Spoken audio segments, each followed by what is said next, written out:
Bu, tadi waktu itu aku bisa sholat.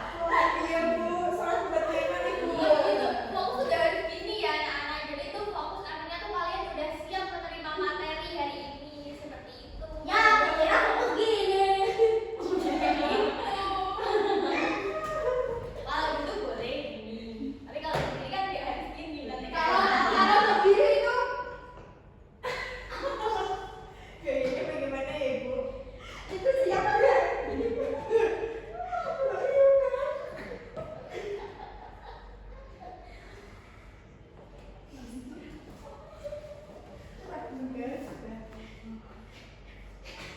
kalian udah tahu belum hari ini mau belajar apa? Belum. Belum. Nah, ibu bacain ya tujuan belajar hari ini yaitu Ya, Bu. memahami ide pokok suatu pesan lisan.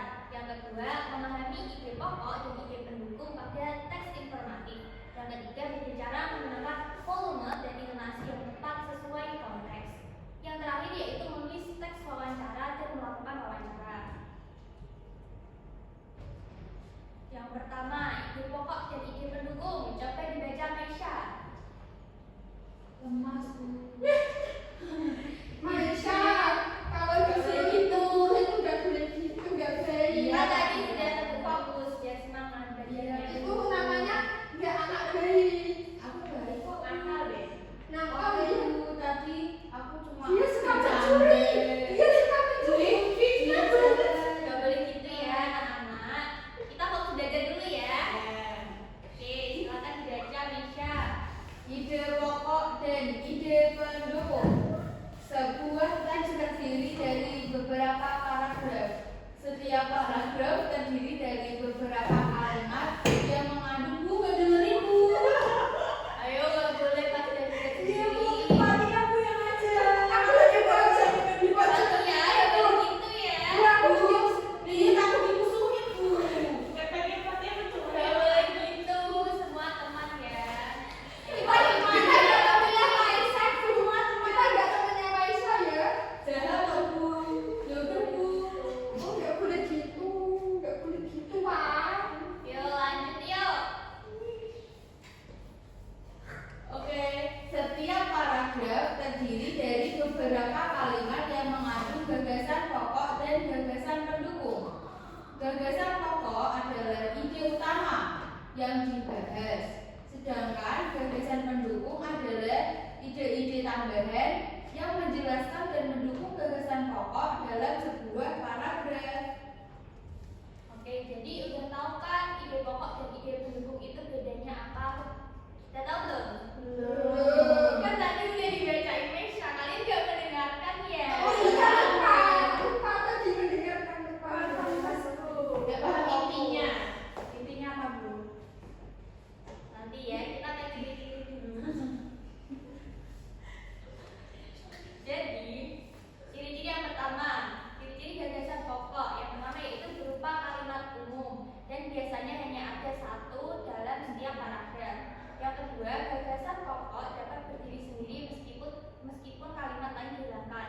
Ciri-ciri yang kedua yaitu gagasan pendukung. Yang pertama berupa kalimat khusus atau spesifik, bisa berupa uraian yang mengandung banyak keterangan dan biasanya jumlahnya lebih dari satu dalam setiap paragraf. Yang selanjutnya, gagasan pendukung tidak dapat berdiri sendiri jika kalimat lain dihilangkan, maka akan menjadi sembang atau tidak utuh. Maaf ibu. Iya, minta maaf. Nanti kalau yang rame aku suruh keluar tuh. Oke, kita nonton YouTube dulu ya supaya paham.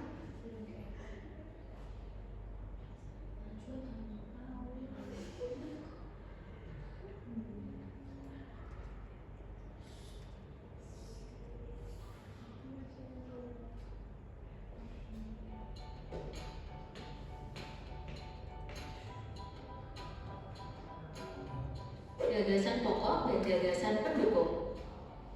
Ketika kamu membaca tulisan atau berita di majalah atau media sosial, pernahkah kamu kesulitan memahami ide yang dibahas di dalamnya? Jika iya, mungkin kamu perlu tahu tentang gagasan pokok dan pendukung dalam paragraf. kedua jenis gagasan ini bisa membantu kamu mengurai ide-ide dalam teks, sehingga dapat dipahami dengan lebih mudah. Yuk segera kita pelajari. Sebuah teks terdiri dari beberapa paragraf. Setiap paragraf terdiri dari beberapa kalimat yang mengandung gagasan pokok dan gagasan pendukung. Gagasan pokok adalah ide utama yang dibahas, sedangkan gagasan pendukung adalah ide-ide tambahan yang menjelaskan dan mendukung gagasan pokok dalam sebuah paragraf. Bagaimana cara membedakan gagasan pokok dan gagasan pendukung? Ciri-ciri gagasan pokok diantaranya berupa kalimat umum dan biasanya hanya ada satu dalam sebuah paragraf. Gagasan pokok dapat berdiri sendiri meskipun kalimat lain dihilangkan. Sebaliknya, ciri-ciri gagasan pendukung diantaranya berupa kalimat khusus atau spesifik atau berupa uraian yang mengandung banyak keterangan dan jumlahnya lebih dari satu dalam sebuah paragraf. Gagasan pendukung tidak dapat berdiri sendiri. Jika kalimat lain dihilangkan, maka paragraf tersebut akan sumbang atau tidak utuh. Sekarang, yuk coba analisis gagasan pokok dan gagasan pendukung dalam paragraf berikut.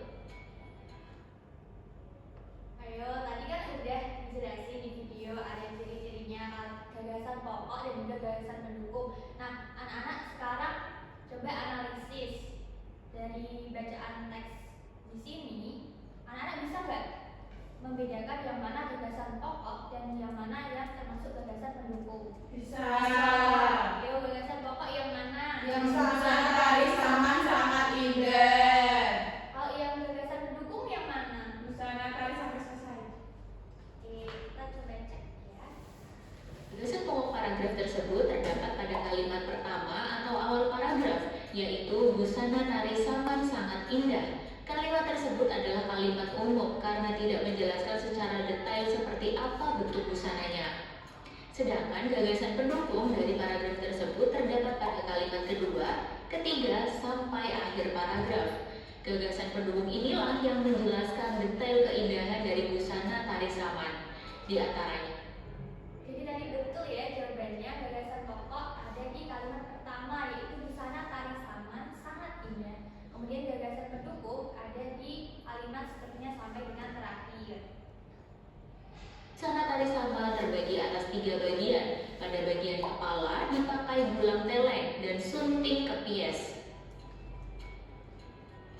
Pada bagian badan dipakai baju kantong, celana, dan kain sarung.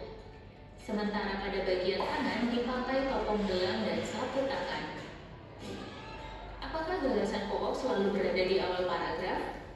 Ternyata tidak selalu ya. Berdasarkan letak gagasan pokoknya, paragraf dikelompokkan menjadi 3 jenis. Pertama, paragraf deduktif yang memiliki gagasan pokok di awal paragraf. Kedua, paragraf induktif yang memiliki gagasan pokok di akhir paragraf. Ketiga, paragraf campuran yang memiliki gagasan pokok di awal paragraf dan kemudian diperkuat lagi di akhir paragraf. Supaya lebih mudah dipahami, coba perhatikan contoh paragraf berikut. Jenis paragraf apakah ini? Jika diperhatikan, gagasan pokok terdapat di awal paragraf, yaitu orang dewasa yang membutuhkan 2 liter air putih setiap hari. Sedangkan gagasan pendukung terdapat pada kalimat-kalimat selanjutnya. Gagasan pendukung ini yang menjelaskan tentang bagaimana cara membagi waktu untuk minum 2 liter air tersebut. Kesimpulannya, paragraf ini termasuk contoh paragraf deduktif. Contoh yang kedua, jenis paragraf apakah ini? Jika diperhatikan, gagasan pokok terdapat pada akhir paragraf, yaitu kekurangan konsumsi air putih dapat membahayakan kesehatan. Sedangkan gagasan pendukung terdapat pada kalimat-kalimat sebelumnya. Gagasan pendukung ini yang menjelaskan secara rinci apa dampak atau bahayanya jika kekurangan konsumsi air putih. Kesimpulannya, paragraf ini termasuk contoh paragraf induktif. Selanjutnya, contoh yang terakhir adalah paragraf campuran. Tahu nggak kenapa? Ya, paragraf ini memiliki gagasan pokok di awal dan di akhir paragraf, sementara gagasan pendukungnya berada di tengah-tengah paragraf. Di awal paragraf terdapat gagasan pokok yaitu mengonsumsi air putih dalam jumlah yang cukup dapat menjaga kesehatan. Selanjutnya, di akhir paragraf, gagasan pokok diperkuat lagi pada kalimat dengan demikian kesehatan tetap terjaga dengan konsumsi air yang cukup. Bagaimana? Sudah lebih paham ya apa bedanya gagasan pokok dan gagasan pendukung? Sekarang coba analisis paragraf berikut. Manakah yang termasuk gagasan pokok dan gagasan pendukung? Tentukan juga termasuk jenis paragraf apakah ini? Jangan lupa tulis.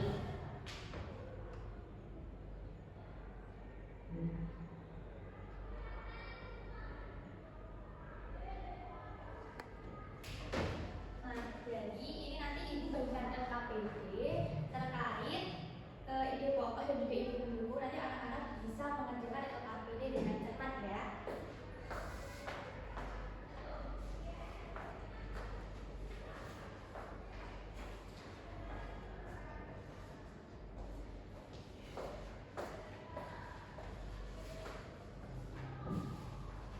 Diberi waktu 10 menit ya untuk mengerjakan LKPD.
Ayo dikerjain sendiri ya, nggak boleh dicontekan.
Baik, Ibu.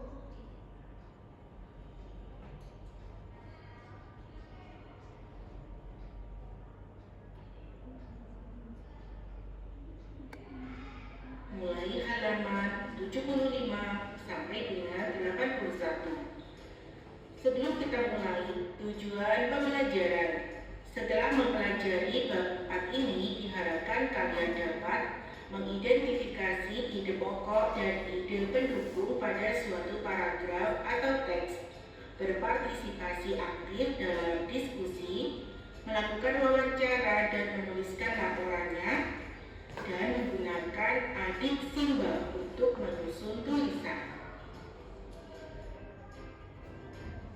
Sekarang siap-siap belajar ya. Perhatikan gambar pembuka bab 4 ini. Pernahkah kalian melihat atau melakukan kegiatan seperti itu? Alternatif jawabannya, pernah. Saya dulu pernah melakukan tarian menari tradisional Bali, yakni kecap bersama teman-teman. Sebutkan kegiatan yang dilakukan anak-anak di gambar tersebut. Nah, pada gambar tersebut anak-anak sedang melakukan kegiatan olahraga bulu tangkis, menari, dan bela diri. Selanjutnya, perhatikan judul bab ini, meliuk dan menerjang. Kegiatan mana pada gambar yang ada gerakan meliuk dan menerjang? Kegiatan yang sesuai dengan judul bab 4 adalah menari ada gerakan meliuk dan bela diri ada gerakan menerjang. Nah, anak-anak, pada bab sebelumnya kalian sudah belajar untuk menyimak. Menyimak berbeda dengan mendengar. Dalam menyimak, kalian memusatkan perhatian terhadap sesuatu yang didengar dan berusaha memahaminya. Ada beberapa cara yang akan membantu kalian untuk dapat menyimak dengan baik. 1. Lihat dan perhatikan orang yang berbicara. 2. Jangan sambil berbicara dengan teman atau melakukan hal lainnya. 3. Kalau perlu, catat informasi penting seperti nama orang, nama tempat, tahun, dan lain-lain. Tutuplah buku kalian, lalu simaklah guru membacakan teks dikenal karena menari dengan cepat. Disimak baik-baik ya. Dikenal karena menari. Indonesia memiliki banyak sekali budaya, khususnya tarian. Tari-tarian itu menjadi ciri khas suatu daerah. Berikut ini dihimpun 5 desa yang terkenal dengan ciri khas tarian dan para penarinya. Desa pertama adalah Desa Olesari di Banyuwangi, Jawa Timur, yang terkenal dengan tari sebelang. Tarian yang dilakukan setiap tahun ini diyakini untuk menghindarkan desa dari bahaya. Penarinya biasanya wanita dewasa yang wajahnya ditutupi daun kelapa. Penari memperagakan kegiatan membajak sawah sambil menggendong boneka mengikuti irama musik. Desa kedua adalah Desa Cempaka di Bali dengan tari baris. Tari ini dibawakan oleh laki-laki dewasa. Gerakannya menirukan pemuda gagah berani yang menerjang medan perang. Tari baris dibedakan menjadi 2 berdasarkan jumlah penarinya. Tarian yang dibawakan seorang penari disebut tari jajar.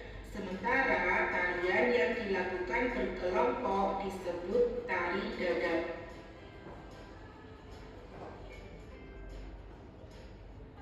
Selanjutnya adalah Desa Barikin di Kalimantan Selatan dengan tari baksa kembang.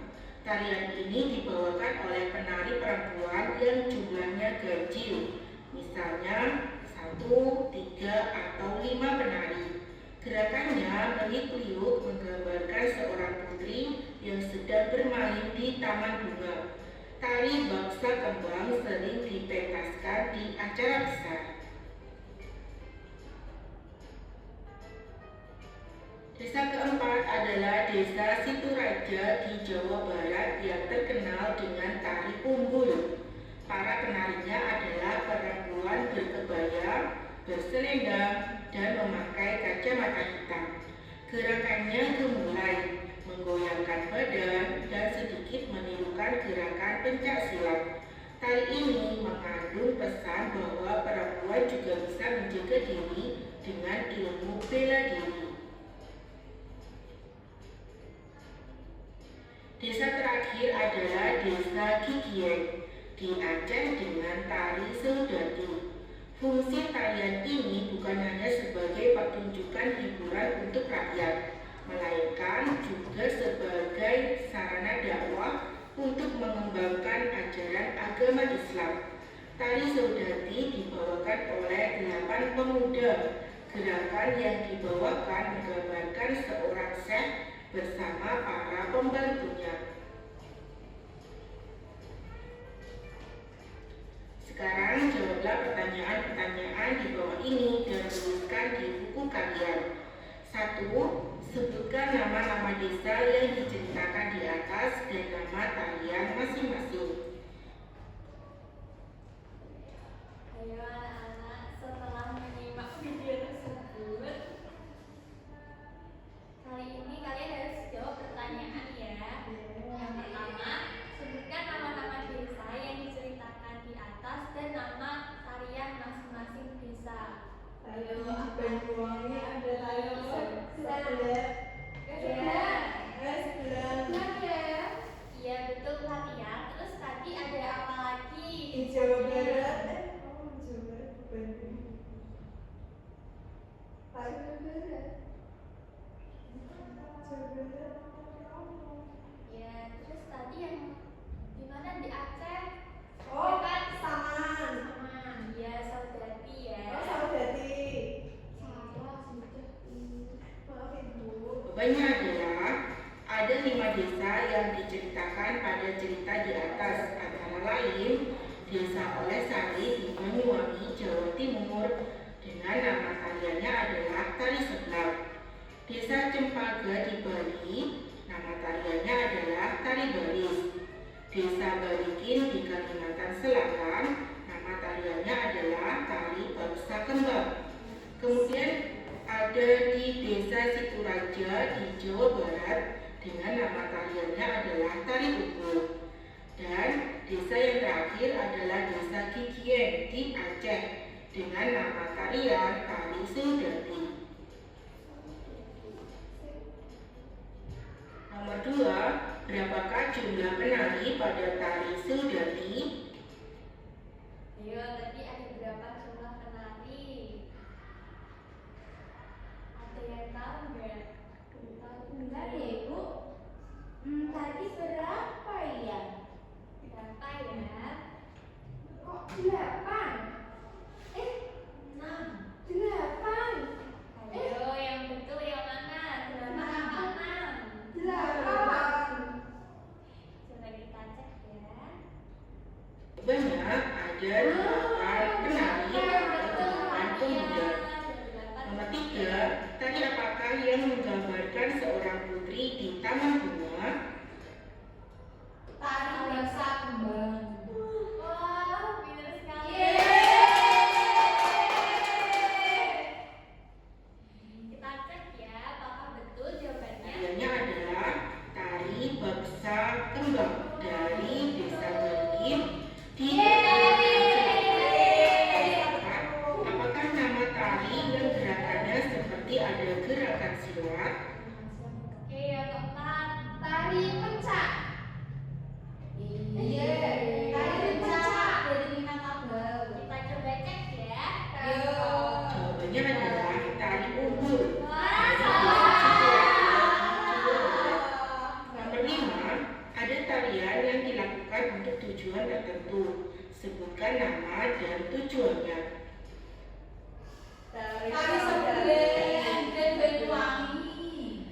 Oke, nomor 5 boleh. Berikut tarian yang dilakukan dari Banyuwangi, Jawa Timur.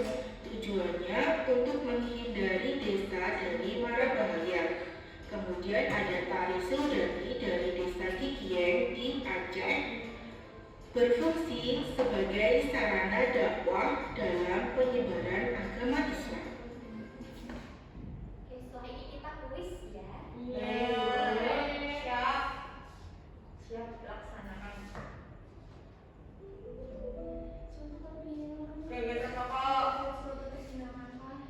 Gagasan pokok. Kita cek. Yeay. Betul. Aku betul. Aku juga. Pikiran utama. Pikiran utama. Yeay. Betul. Yeay, aku. Pintar sekali. Informasi tambahan. Gagasan pendukung. Gagasan pendukung. Di sini. Yeay. Yeay. Maisha gak jawab. Dan dia gak tahu. Satu gagasan pokok. Satu. Yeay. Yeay. Betul. Selanjutnya.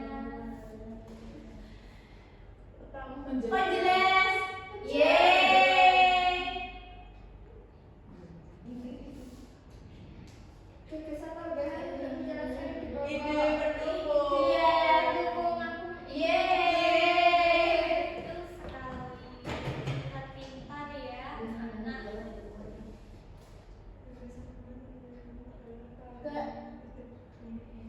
Ide pendukung. Iya, apa yang mana? Ide pendukung.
tersebut. Kalimat seperti ini disebut kalimat persuasif.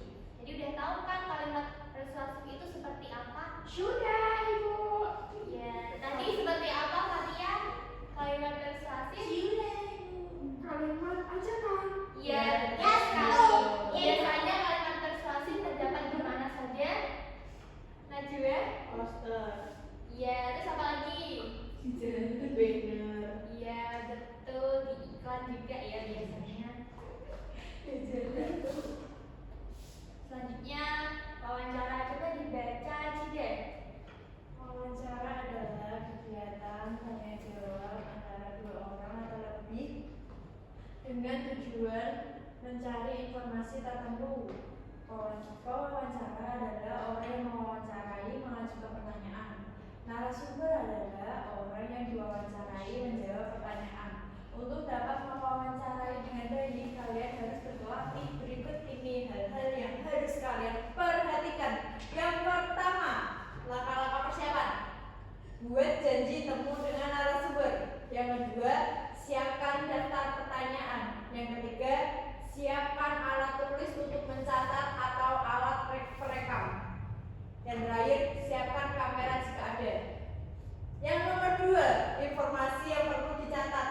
Yang pertama, jawaban sesuai daftar pertanyaan. Yang kedua, identitas narasumber. Dan yang terakhir, tanggal wawancara diadakan. Oke, selanjutnya Fatia, ayo dibaca. Yang mana itu? Yang 3. Semuanya 3, 4, 5. Yang ketiga, agar siap yang Gimana kok bukan dia yang bisa baca. Oh iya, Fatia, fokus ya. Kan tadi udah ekstrim kan. Aku fokus dulu. fokus? Yang ketiga, agar siap yang Masih salah terus aku. nggak bisa baca. Bisa aja katanya tuh. Agar siap yang percaya diri. Yang pertama itu ada pelajari semua tentang narasumber. Lalu yang kedua ada kuasai daftar pertanyaan wawancara. Yang ketiga ada berlatih mengajukan pertanyaan sebelum melakukan wawancara sebenarnya. Yang nomor 4, sikap saat wawancara itu bersikap sopan dan menghormati narasumber. Yang kedua ada menyapa dengan sapaan yang sesuai, misalnya bapak, ibu, kakak, dan lainnya. Yang ketiga ada berbicara dengan tenang dan berbahasa Indonesia yang baik, singkat, dan jelas. Yang kelima ada cara berbicara. Nada suara jangan terlalu keras tetapi juga tidak terlalu pelan. Gunakan intonasi yang sopan. Ucapkan pertanyaan yang jelas. Oke, selanjutnya Anissa. Bahasa yang keenam, bahasa tubuh dan penampilan. Berdiri atau duduk dengan tegak. Tataplah narasumber saat berbicara. Tatap mata narasumber secara wajar. Gunakan gerakan tangan untuk menegaskan sesuatu. Berpakaianlah dengan sopan dan rapi. Yang ketujuh, isi laporan hasil wawancara. Ada informasi narasumber, nama pewawancara, tanggal wawancara, dan foto jika ada, dan jawaban narasumber atas dasar pertanyaan yang dituturkan ulang oleh pewawancara.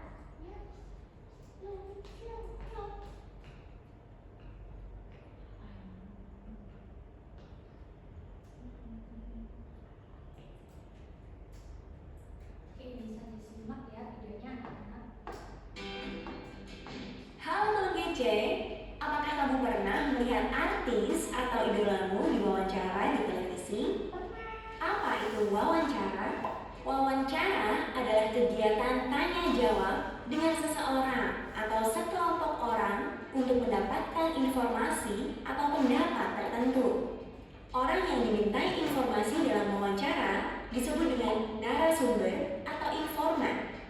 Sedangkan orang yang mewawancarai atau mengajukan pertanyaan disebut dengan pewawancara atau reporter. Bagaimana cara wawancara yang baik? Ada 3 hal yang perlu diperhatikan, yaitu persiapan wawancara, pelaksanaan wawancara, dan penulisan laporan hasil wawancara. Sebelum melakukan wawancara, siapkan hal-hal berikut. Pertama, tentukan topik wawancara. Topik wawancara bisa bermacam-macam. Contohnya topik tentang perjuangan meraih cita-cita. Selanjutnya, tentukan narasumber yang sesuai dengan topik tadi. Contohnya Liliana Natsir, salah satu atlet bulu tangkis berprestasi di Indonesia. Setelah itu, buat janji dan minta kesediaan narasumber untuk bertemu. Agar wawancara berjalan baik, siapkan daftar pertanyaan yang sesuai dengan topik. Tujuannya agar wawancara menjadi lebih fokus dan terarah. Buat pertanyaan yang terbuka, bukan pertanyaan yang jawabannya hanya ya atau tidak. Gunakan kalimat yang efektif agar pertanyaan tidak berbelit-belit. Kita dapat menggunakan kata tanya adik Simba sebagai acuan, yaitu apa, di mana, kapan, siapa, mengapa, dan bagaimana. Latih diri untuk menyampaikan pertanyaan agar nanti tidak terus-menerus membaca catatan. Contoh pertanyaan yang sesuai dengan topik tadi adalah, sejak kapan kakak mulai tertarik dengan dunia bulu tangkis? Atau, apa saja tantangan yang kakak alami di masa awal dan selama menjadi atlet? Atau, bagaimana caranya agar tetap semangat meskipun kalah dalam pertandingan? Siapkan alat tulis untuk mencatat jawaban narasumber. Sebagai tambahan, siapkan juga ponsel untuk merekam suara atau video ketika wawancara. Lalu, bagaimana cara melakukan wawancara yang baik? Saat melakukan wawancara, kita sebaiknya bersikap sopan dan menghargai narasumber. Mulailah wawancara dengan salam, memperkenalkan diri, dan menyampaikan tujuan wawancara. Sapalah narasumber dengan sapaan yang sesuai, misalnya bapak, ibu, kakak, dan sebagainya. Berdiri atau duduklah dengan tegak. Sampaikan pertanyaan dengan tenang dan intonasi yang jelas. Jangan berbicara terlalu keras atau terlalu pelan. Perhatikan dengan baik tiap informasi dari narasumber dan jangan memotong penjelasan dari narasumber. Di akhir wawancara, tutup dengan ucapan terima kasih atas kesediaan narasumber. Sampaikan juga permintaan maaf jika selama wawancara ada hal yang kurang berkenan. Setelah wawancara selesai, yang perlu dilakukan selanjutnya adalah membuat laporan hasil wawancara. Laporan biasanya terdiri dari latar belakang wawancara, maksud dan tujuan, topik, waktu dan tempat, hasil wawancara, dan kesimpulan. Berikut contoh laporan hasil wawancara. Latar belakang adalah alasan dilakukannya wawancara. Maksud dan tujuan wawancara adalah apa yang ingin didapat dari hasil wawancara. Topik wawancara yang sudah ditentukan di awal. Waktu wawancara terdiri dari hari, tanggal, dan jam, serta tempat wawancara. Selanjutnya, hasil wawancara. Tulis ulang dan susun jawaban narasumber dalam bentuk narasi yang mudah dipahami. Terakhir, kesimpulan wawancara berisi rangkuman atau ide penting dari keseluruhan hasil wawancara. Wah, sudah lengkap ya materi kita hari ini. Dengan mempersiapkan dan menerapkan teknik wawancara yang baik, maksud dan tujuan wawancara bisa tercapai. Selain kita Oke, jadi tadi 3 hal apa saja yang perlu diperhatikan ketika wawancara. Pertama ada tahap kesiapan. Yang kedua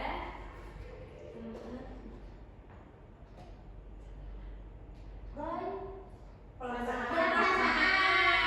Nah, yang ketiga Tahap Laporan.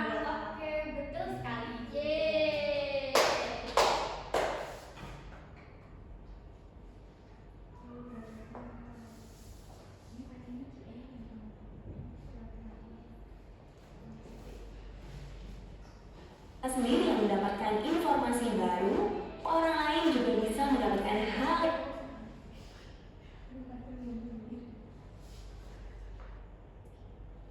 Baik, materi yang selanjutnya yaitu ada majas personifikasi.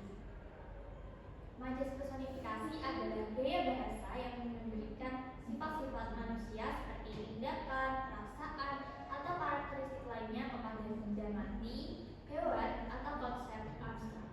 Dengan kata lain, majas ini membuat sesuatu yang tidak hidup seolah-olah hidup dan memiliki sifat-sifat seperti manusia.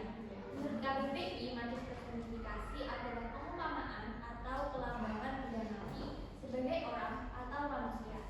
Nah, contoh majas personifikasi yaitu pohon itu menari-nari tertiup angin. Pohon-pohon tidak bisa menari. Namun, majas ini menggambarkan gerakan daun-daun yang tertiup angin dengan cara yang seolah-olah menari. Yang kedua, bulan tersenyum ramah menyinari bumi. Bulan tidak memiliki ekspresi wajah. Namun, majas ini menggambarkan cahaya bulan yang terasa menyenangkan. Yang ketiga ada angin berbisik lirik di antara pepohonan. Angin tidak bisa berbicara, tetapi majas ini menggambarkan suara angin yang seolah-olah berbisik.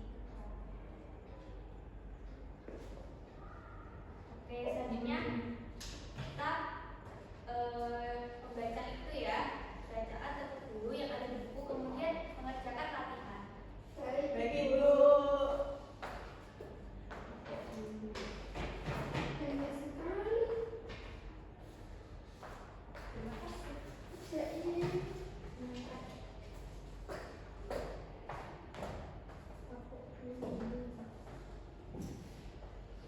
Oke, Ibu beri waktu 5 menit ya. siap.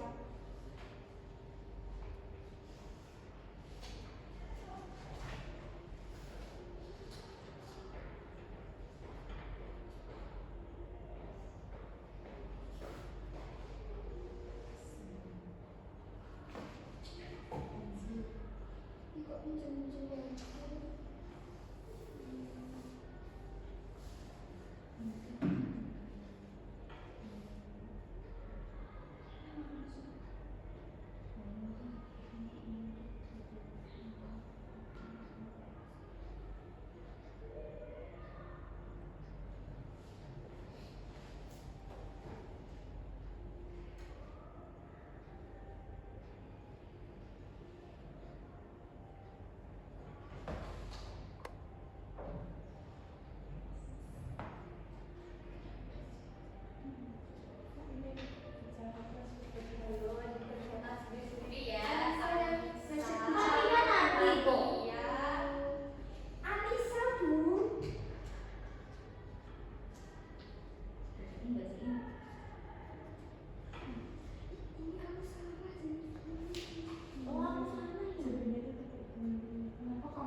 Sudah apa belum?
Contohnya, mengapa peristiwa terjadi?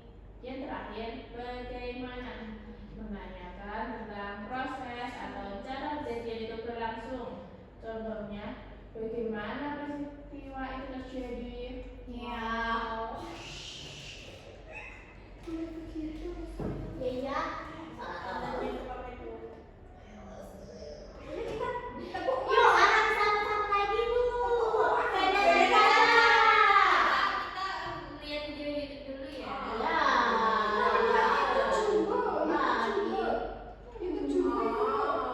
Nggak boleh. Jumbonya nanti ya kalau di rumah.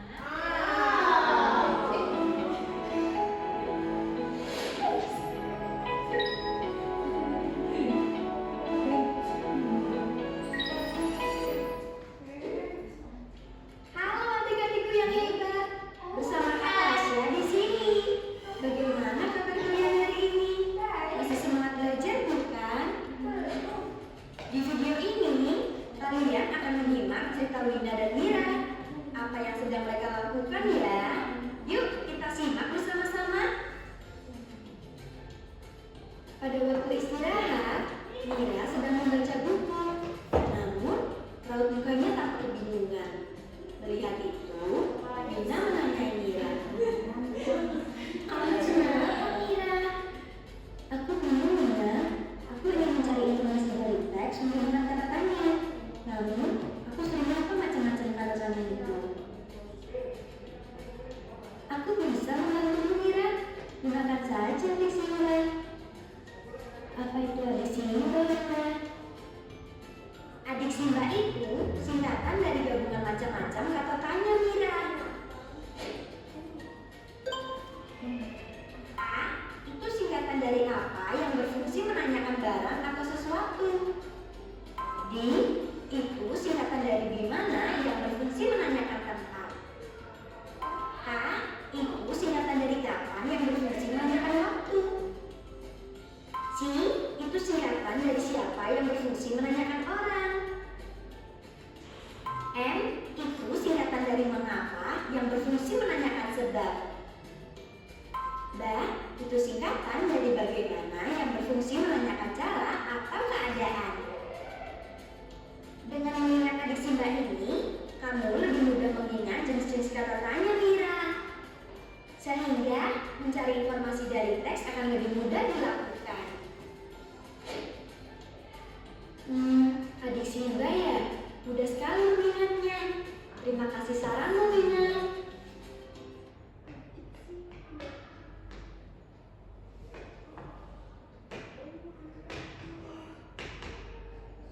Nah, jadi tadi anak-anak udah tahu kan adik Simba itu singkatan dari apa aja? Di mana, kapan, siapa, mengapa, bagaimana. Oke, sekarang ibu minta kalian untuk berdiri. Kita ada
juga ada desa Cempaka di Bali dengan tari baris. Ide pokok, ide pokok. Oh, ide pokoknya yang bisa Cempaka di Bali dengan tari baris. Ide pokok. Ya tuh, itu yang Dari desa Cempaka. yang iklan salah ibu. Bukan bu, yang di sana tuh itu sebenarnya bisa Cempaka di Bali. Oh, tapi bukan itu pokok apa tuh? Di Bali sih itu ya, bisa desa.